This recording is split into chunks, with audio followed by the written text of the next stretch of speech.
Mabuhay! Hi! Welcome to The Babaylan Bruja Book Club podcast. It's Your Village, Kapwatids, Steph. And Imi. Here we are together again, and as always, in efforts to decolonize our minds, bodies, and reconnect with spirit by ways of relation via conversation, of education, interpretation, and integration. So, this is our invitation for you to join us on our journeys as we discuss the works of honored artists, authors, and thought leaders across the Filipinx diaspora. Quick disclaimer, we want to acknowledge that in this moment, everyone is exactly where they need to be.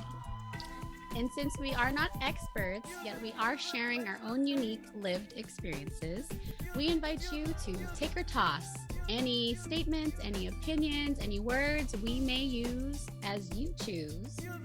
And we are so glad you found your way here.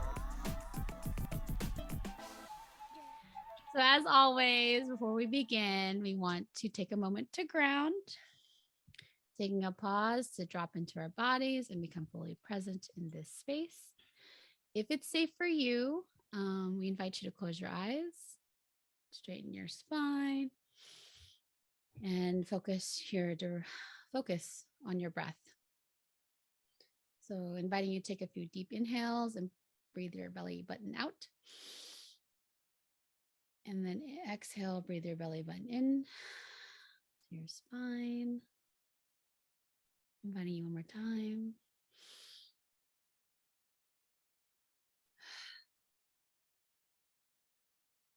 Don't worry about yesterday, tomorrow. Just come back here in this space. And as we begin our conversation, we'd like to thank God, Bathala, Creator, for another beautiful gathering. In gratitude, we acknowledge our benevolent ancestors and we invite them into this conversation today. We want to acknowledge the ancestors of the lands Imi and I reside on, knowing we cannot do our own remembrance work without remembering them. For Imi, that's the Shawnee, Hopewell, Miami, and Adena people in Ohio. And for me, that's the Bay, Miwok, Yokut people in the Inland Bay Area of California. We also acknowledge and invite our guides and source to be with us to support and guide this conversation. And we hope that they support and guide you too. And with gratitude, we also acknowledge your presence, your energy and light, no matter wherever and whenever you're tuning in.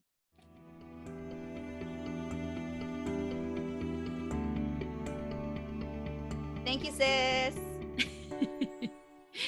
You're welcome. All right. So this is our 90-second decolonizing heart check. Okay. You go first? Me? Yes. Okay. You ready? Let's go. Yes, I'm ready. Let's do it. That's what I'm talking about. All right. It's 90 seconds. Mm-hmm. Hello. Why does it do one? Okay. Apple, why can't we do 90 seconds? I do 1 minute and 30. I'm complaining. First world problems. Okay. 3, 2, 1. So decolonization, I've been thinking a lot about consumerism, meaning I feel like I'm at a point where I get to check myself on the reasons I consume things. So the things that I consume have been different now. They're since I've been on my decolonization journey, like I'm trying to support Filipinx makers and like indigenous artists and things that are like, support other communities, different communities around the world. But I'm still consuming at a rapid rate, at an American rate. Do you know what I'm saying?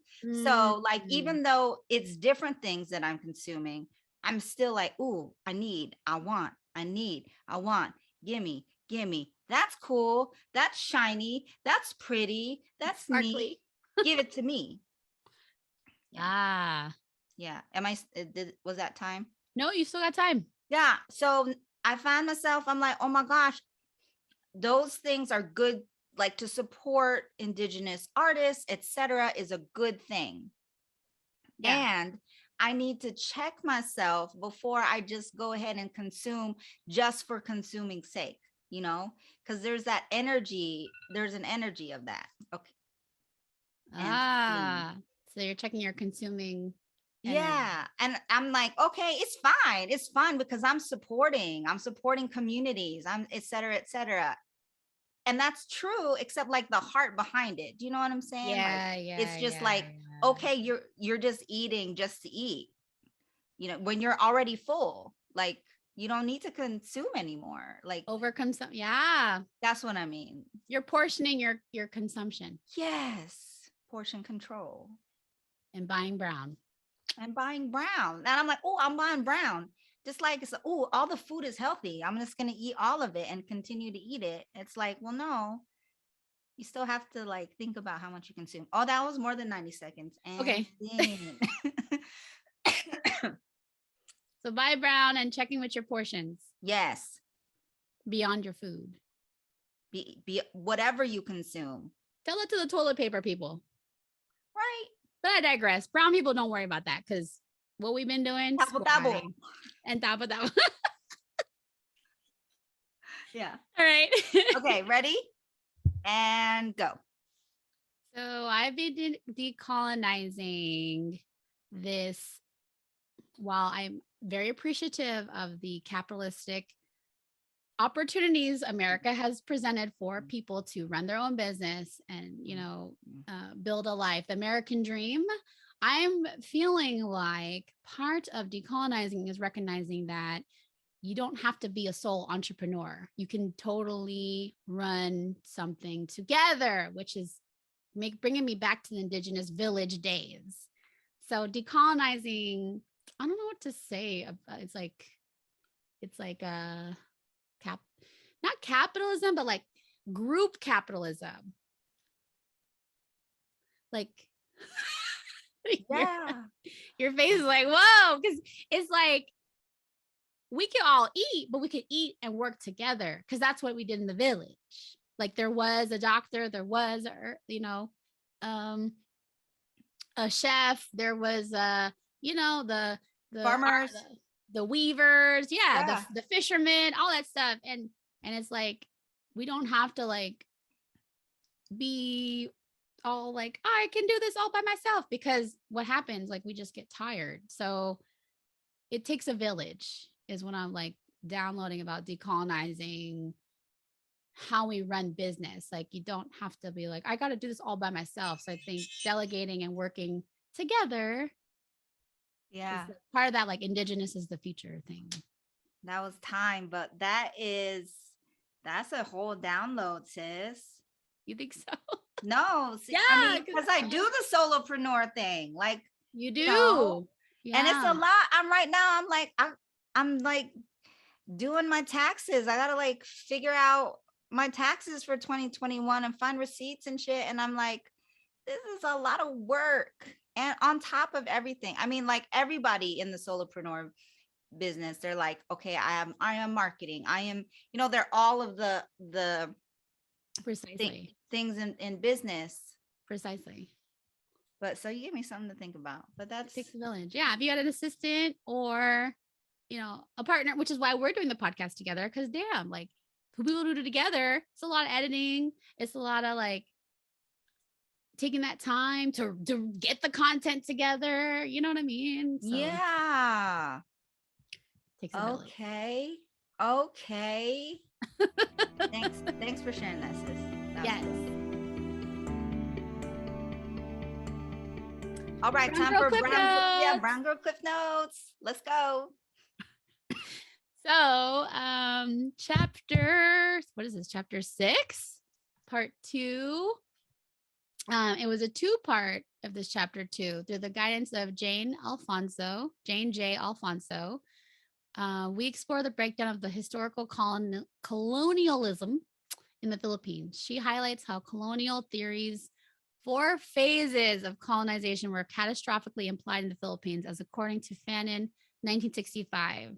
Colonization states that 1, it qualifies if it's a forced entry of a foreign group into geographic territory with the intention of exploiting the native people's natural resources.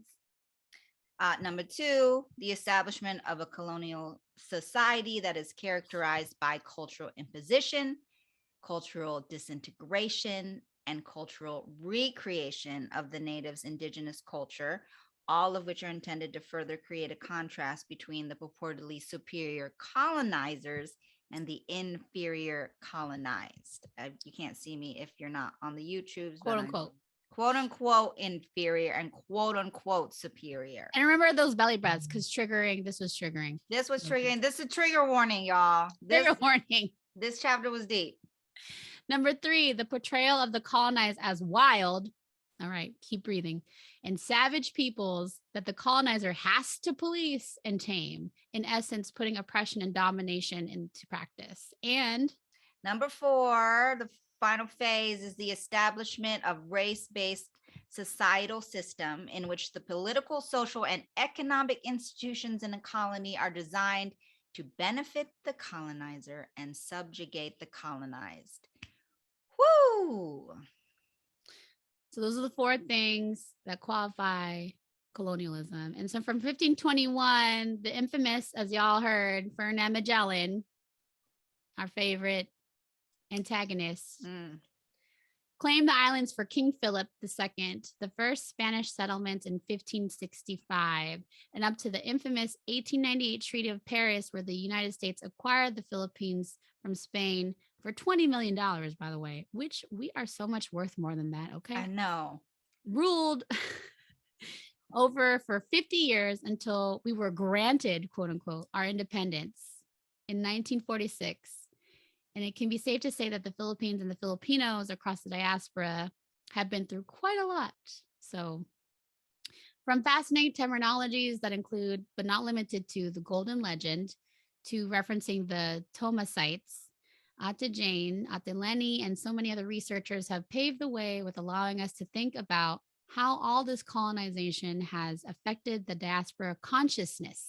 Yeah. Which is a framework we'll talk about in just a bit to understand the Filipino, Filipina, Filipinx American experience. Yeah.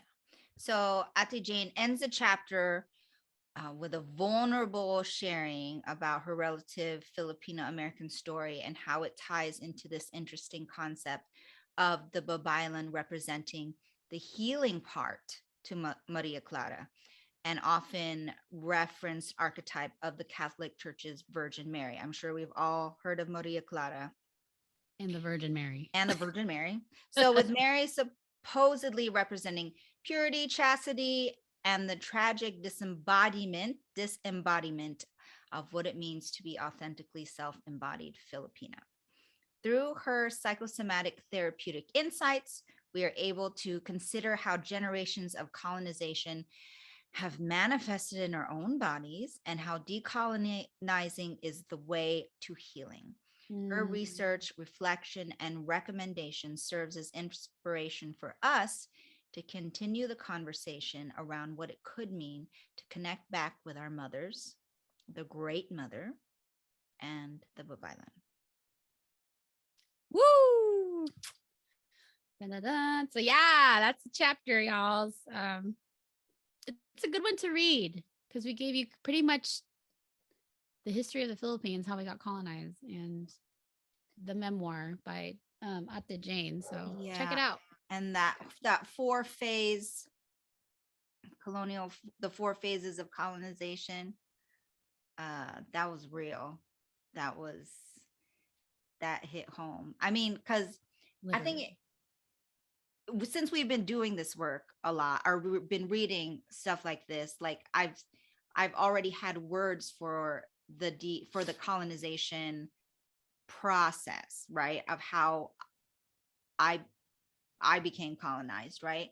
But just to see it so succinct, like 1, 2, 3, 4, it's like, wow, it's just laid out and articulated. And if I were me at the beginning of my decolonization journey and seeing that would make me have to put the book down for a little bit.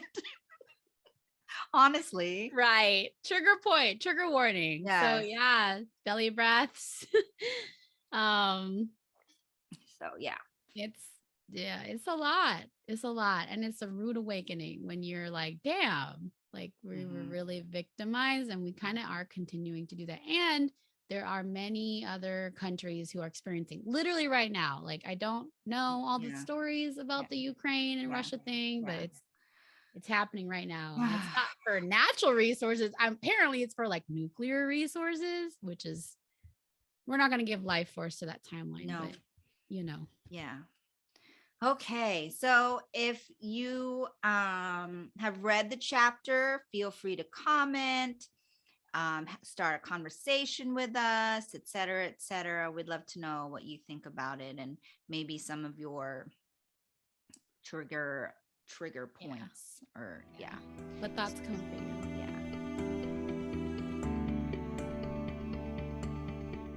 All right. So we hop into our 2 vocabulary words and then 2 quotes. Yay. I'll go Okay. first. Yep. So my vocabulary word was on page 148.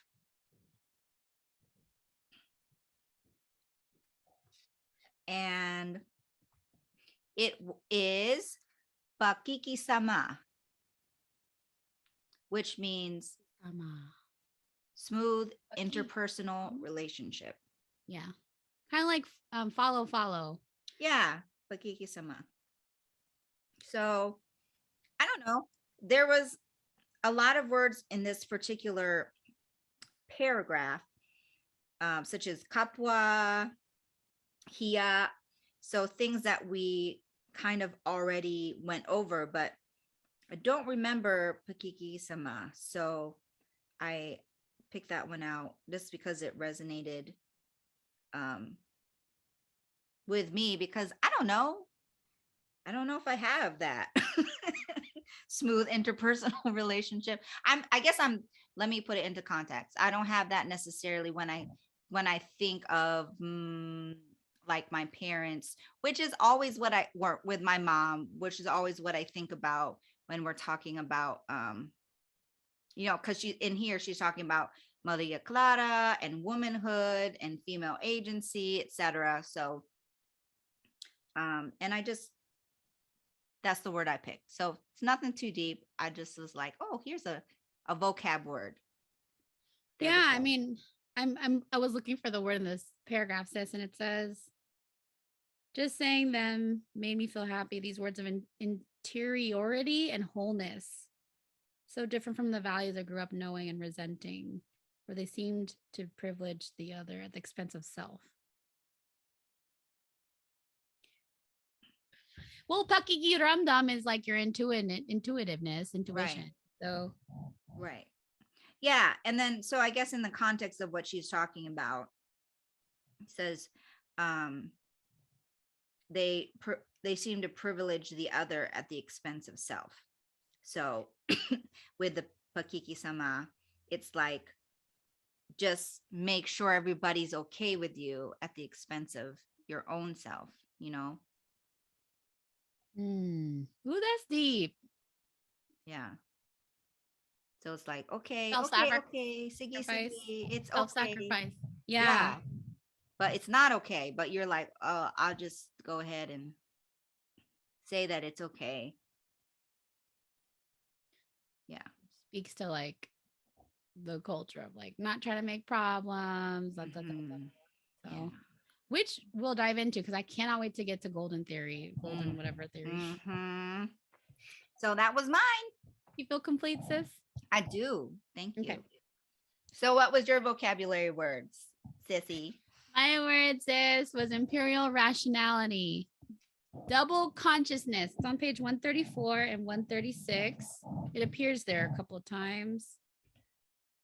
And I was saying that I can't wait to get into golden legend syndrome. So here we are. I called it syndrome.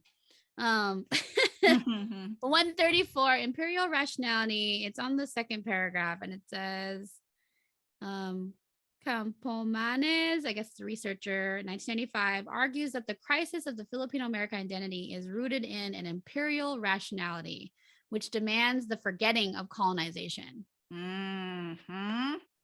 The Filipino Americans are transcribed by and within powerful acts of forgetting and impressions of formlessness. Why, y'all? We need to start acknowledging this shit. Like it's like ignoring a wound or a white elephant in the room. Like dumb to me.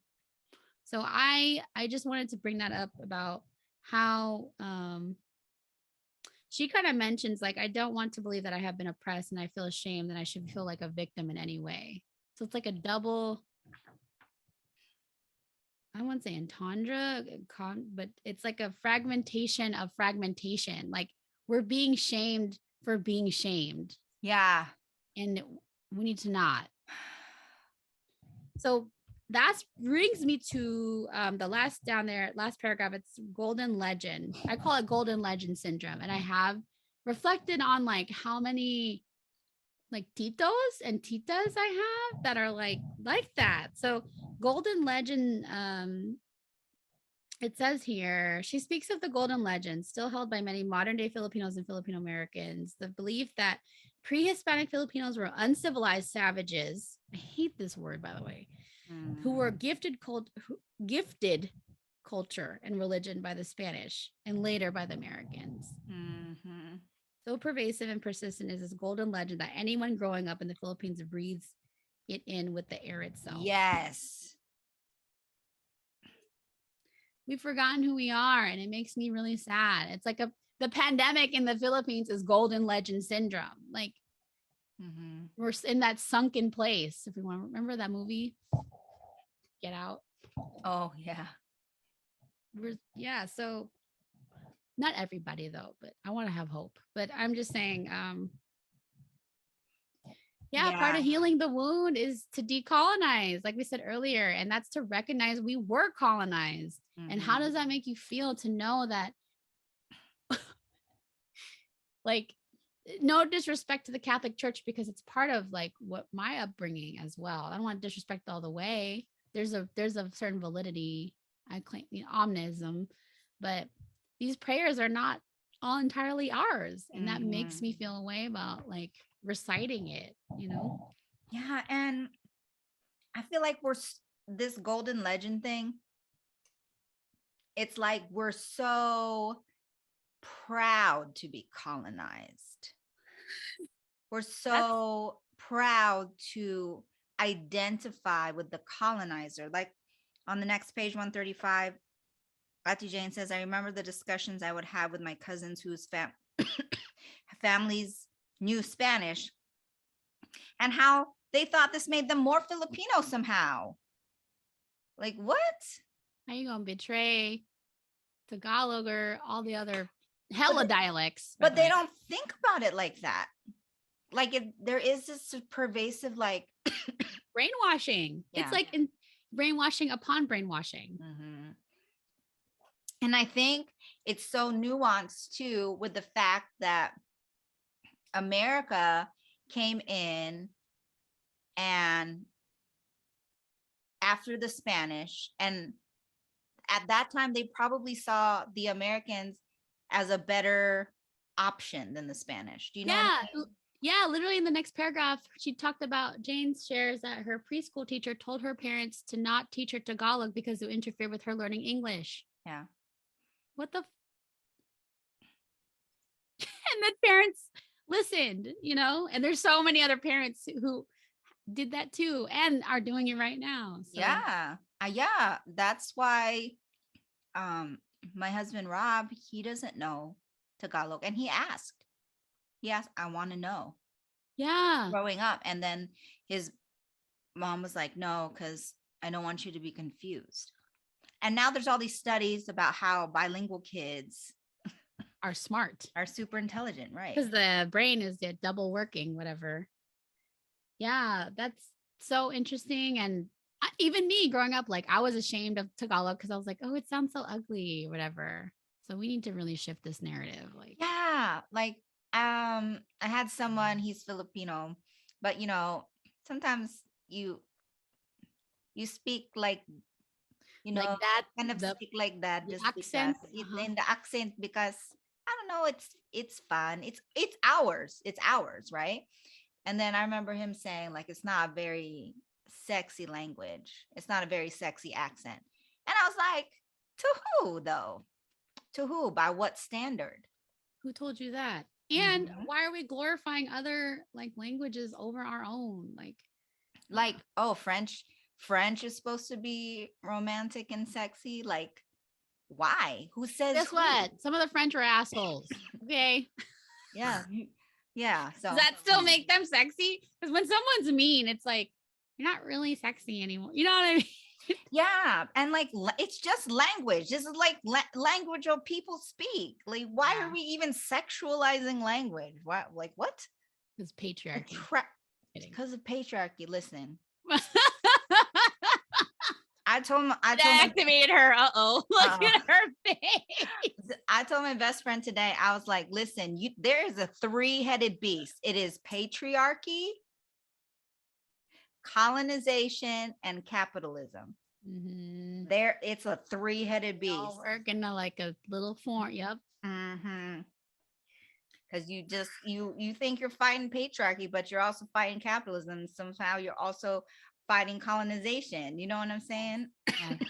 And to that extent, I will say there is a place for those concepts. We're not trying to demonize them or push them out of the way. Yeah. They're just been unregulated, unchecked, and unbalanced for so long. Yes. Look what's happening.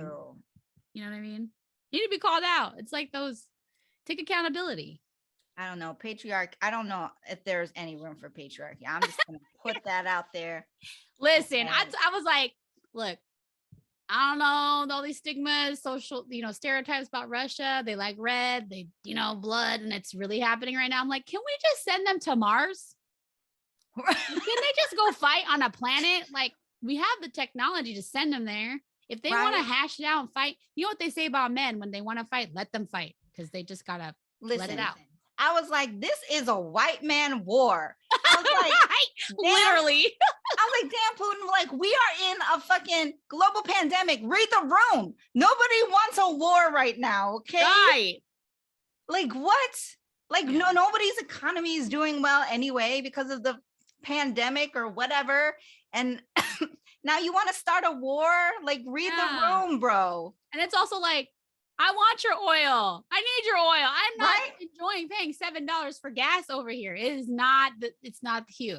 Why can't we just literally play well together? The fuck? Why can't we get along? That's matriarchy. The matriarchy says, let everyone play nice on the playground. That's what I'm saying. Go to Mars. Y'all go to Mars. That's why that planet, this is a cosmic theory. We're not going to get into it, but that's why Mars is the way it is. It's burnt. There's nothing living on there, supposedly, but there was supposedly a time ago. So that's interesting. Okay, that's the study break. Okay, we need to get back on topic.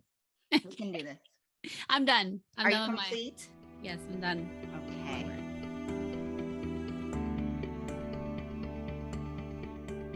All right. We're hopping on to quotes. All right. So my quote was from page 146, 147. And this is when Ati Jane kind of goes into her story, gets really vulnerable and goes into her story. So part of what she writes is, can I let go of this identity as Maria Clara, step out from behind the mirror, and still feel connected to my mother and country? And here's what struck me. How can I be an embodied being if people do not acknowledge the body that I am in? She goes on to say that too many times I've been told that the color of my skin doesn't matter. I'm seen as quote unquote just a person, right? And then she goes on to say that I know I have been found lacking when I hear that my Chinese friend has been disowned from her family because she fell in love with a Filipino man. What? And then the other part of the quotes that I wanted to bring up was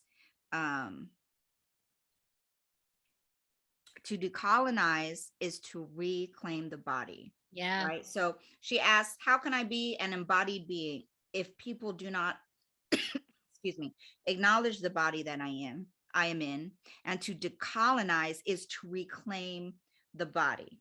Right. I was so I'm in the middle of the Kali container, and I was talking about I was kind of talking about this last night. And remember, in the last chapter, we talked about how Manon Lane pointed out the headhunters, and how for me, that was something that I was taught, like, see, that was pointed to this, like, see, your ancestors were what?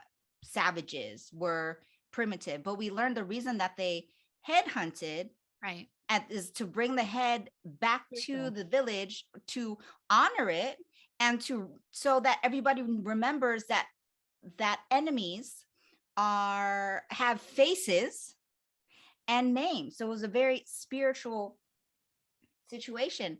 And I was like, it is literally like the colonizers, because they're the enemy, came in, disembodied us, dismembered our heads, and did not give us a feast to honor, right? So like some of the headhunters, they would bring it back to the head back to the village, and they would ask the spirit of the person to be part of the community, to protect their village. So we got dismembered, we got beheaded in a sense, right?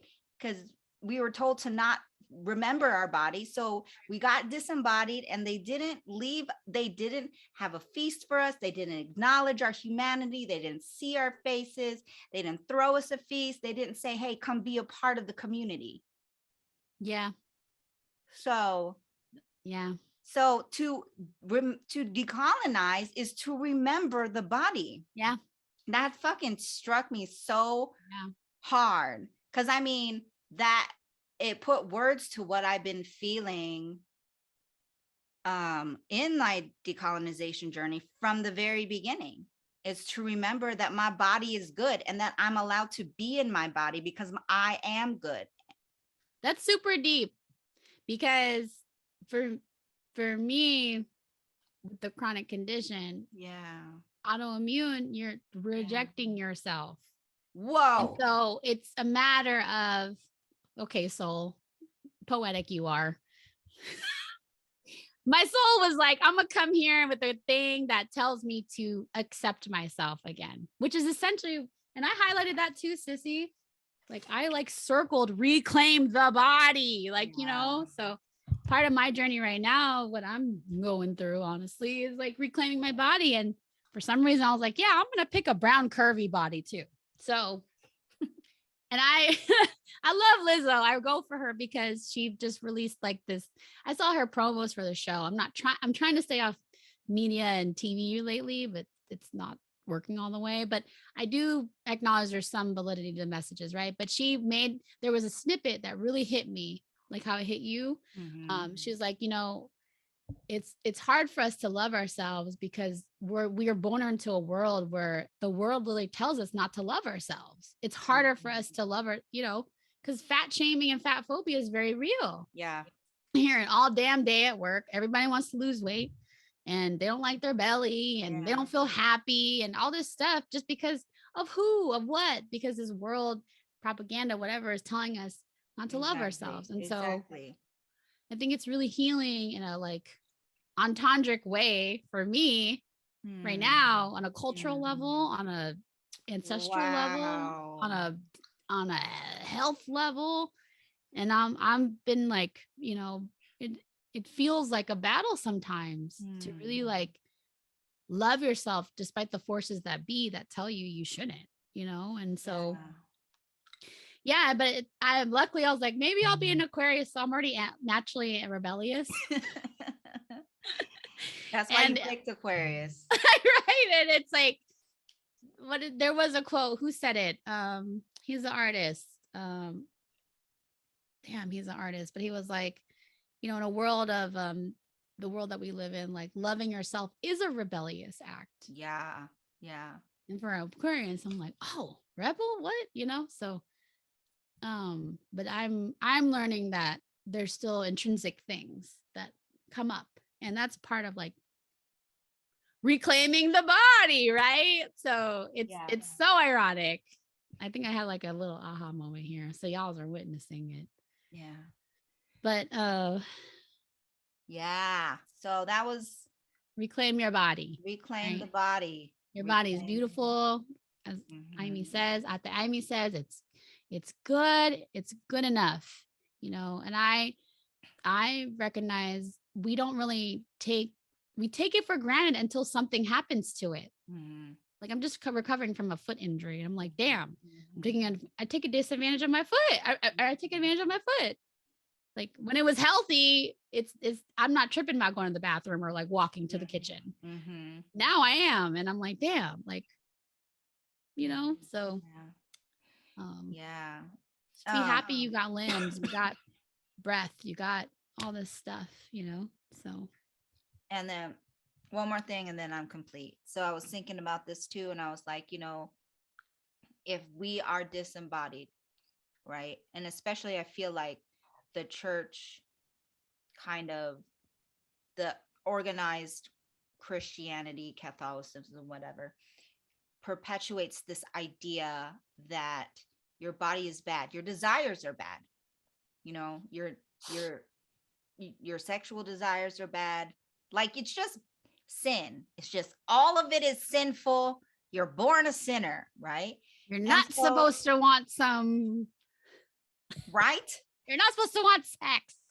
You're not supposed to, but we need you to perpetuate the generation. So right. So like we need you to make babies, but please don't enjoy it. Right. What the hell is that? Like, yeah.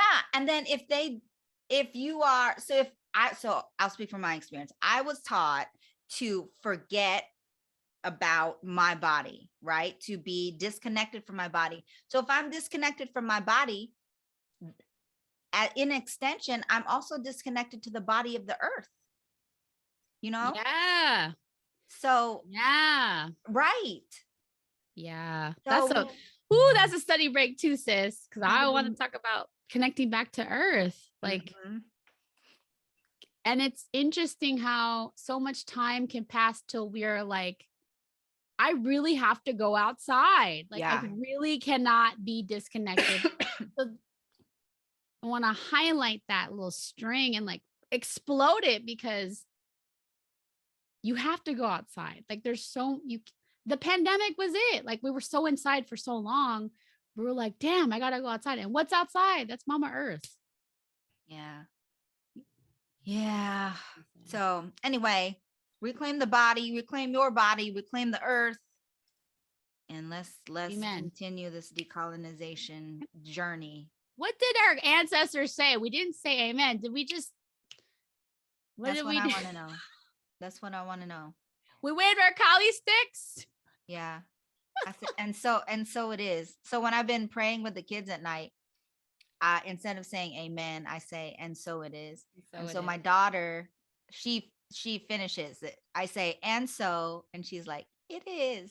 Aww. But my son, I don't know. It's fine. But I say, and so it is. And he goes, amen, which is fine because that's what he chooses to say. Yeah. But the other night he was like, Mom, did you realize that amen has the word men in it? I was like, yeah, son, that's why I don't say it. I get it. He's like, oh, okay. My poor son. He's timeless. He's timeless. So anyway, I am complete. All right. Thank you. So my quote is on page 138. And I wanted, because the chapter was about Maria Clara, like kind of be like for folks tuning in, like, who's Maria Clara? And basically to give you a little bit, like it was like Jose Rizal's like love interest. He wrote about her, but also like we talk about how the church like glorified Maria Clara as like this pedestal Filipina who happens to be like mestiza, Hispanic, and you know, like half European, right? Like light skin, you know what I mean? Like, colorism is another thing we won't get into, but it's on page 138, and it says Maria, stripped of any iconic or ironic or satirical reading of what Maria Clara represents, or even an alternative view of her, being a spiritually strong woman who consciously chose a contemplative nun's life instead of an arranged marriage, as some critics have argued. The development of her iconic status among Filipinos has resulted, as I asserted, from an internalized sense of oppression. So forced or coerced into Catholicism, the quote unquote dark body of the Filipina denigrated, the privileging of disembodied spiritual perfection over an embodied humanity is unconsciously chosen. So to take refuge in Maria Clara is the spiritual bypass of the traumatized. But to be her is an attempt to attain an impossible ideal. Virginal, pure, selfless, and endlessly devoted and half European. So we need to stop idolizing this like archetype. Maria Clara, she existed. There's versions. It's like Kim Kardashian, the Kardashian fucking dynasty. Excuse my language. Like we're idolizing something that harms us because we're not born that way. We're not half European, and we're not like we're not tame. Right, we're wild and we're brown as hell. Like right. So I even wrote here like Maria, is she the colonized Babaylan? Oh, yeah. They're saying it's the dark version, you know what I'm saying? Dark version.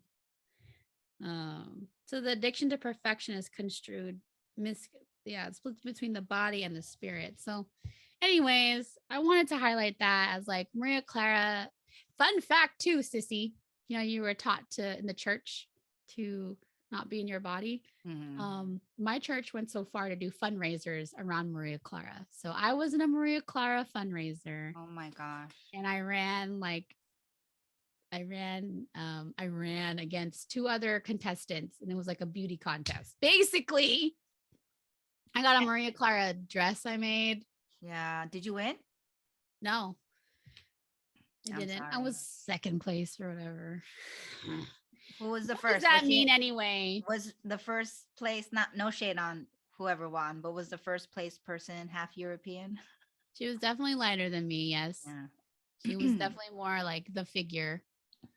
I didn't even think of those things. I thought she won because her dress was more standard than mine. I had mine made. Mine had the colors of the Philippines. I had red. It looked like a parachute. I looked back at it, but I wanted to incorporate the colors. I don't know. My mom, I was in high school. Yeah, you know, I was impressionable. It was. But it was literally like being in a beauty pageant that was church driven. Wow. We raised money. We were like getting ads for the church. Wow. And we went up there, did our speeches, showed talent, things like that. You know, that's crazy. That's crazy. That was church led. Yeah. You know, going back to the archetype of Maria Clara, even when I knew about this archetype, like, because it's just in the culture, right? You just know that's Maria Clara. You're like, oh, that's what we should aim for. That's the ideal Filipina pedestal. Yeah. Even back in the day, before, even as a kid, my body didn't like it. Like the whole like just quiet and demure and polite. Like my body was just fucking like, oh no, I don't. That's not me. I don't want. Is that anybody though? I mean, maybe if some people's personality, yes. At the end of the day, I'm not trying to no shade on different types of personalities, etc., or tendencies. Yes, tendencies. However, like that can't be all of us. Yes, I was just gonna say, if we are expressions of the divine, the creator, God, yes. Bathala, we have all these characteristics, but it's just a matter of recognizing which one is authentically yours. And this sort of Maria, thank you, sis. This sort of Maria Clara archetype being pushed upon us feels like they're trying to tame us. They're trying to make us smaller. They're trying to make us not, you know, like endlessly devoted. What does that even mean? Selfless, virginal, Devoted to pure. who? Yeah, To like who? To patriarchal gaze? mm-hmm. Yeah. That's what I'm saying. Like again, there's a part of me that's like, I don't mind that. Like there's a human desire, like, to be desired. You can't shut that down, but it's like, I'm not about to do that as my purpose only to just be here to exist for your viewing pleasure. Exactly. You can view me and you can view me doing other things too. You know what I mean? Yeah. And plus, like Maria Clara was pushed on the Filipino women because we are strong, because we are loud, because we were an egalitarian society. What tita do you know that is Maria Clara? Whose mom do you know that is Maria Clara? No, they were all like loud and like, you know what I mean? Like at the end of the day, if you really push them, they're like boisterous and happy and loud and when they're in church, they act all poised and proper. That's because we go home. Girl, that karaoke's on. They're dancing. What I'm saying. Down in shots, smoking. That archetype was laughing hella loud. That's what I'm thinking. The hella loud laughter. And I'm like, this archetype was pushed on us because they don't want us to be who we are. We are hella loud. We laugh so much. Sometimes too much. Maybe sometimes, but that's sometimes I'm like, are we laughing too much to like extricate repressed pain in us? Probably. I know laughter is my coping mechanism. If I don't laugh, I'm gonna cry. Yeah, that's what I'm saying. Like, laughter is medicine because it's release. And sometimes I'm like, Filipinos are fucking loud. Is it because we're laughing away our colonization? Maybe. Our repressed, our oppression. Because we're all over here like, oh, the golden dream, the golden journey, the golden legend. Golden legend syndrome. Yeah. Anyway, that's the antidote.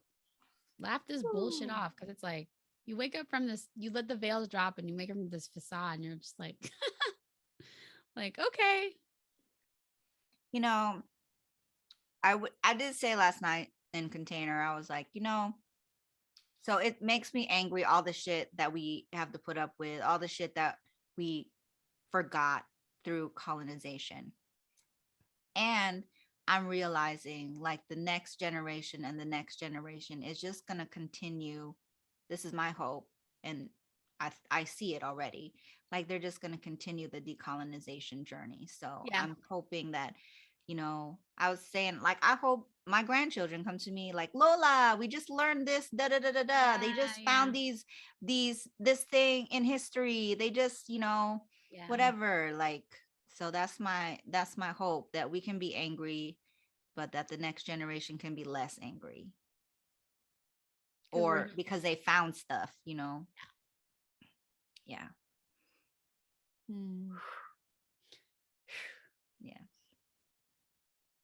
Are you complete with that? I am, sissy. Okay. As we end our conversation and close out this container with gratitude, once again, we bring recognition and honor to our ancestors and all the ancestors of the lands we all occupy. Thank you for joining our conversation today. And as always, Stephanie and I leave you with a blessing.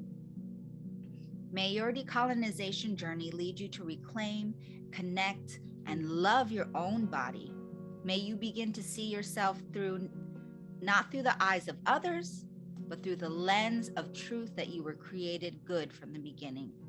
And may your idea of home be expanded and redefined as being beyond the boundaries of geography, for you have found a home within yourself. May community and kapwa grow in your heart. And until we meet again, may you know that all is well and will be well, and that no matter what happens, you are loved.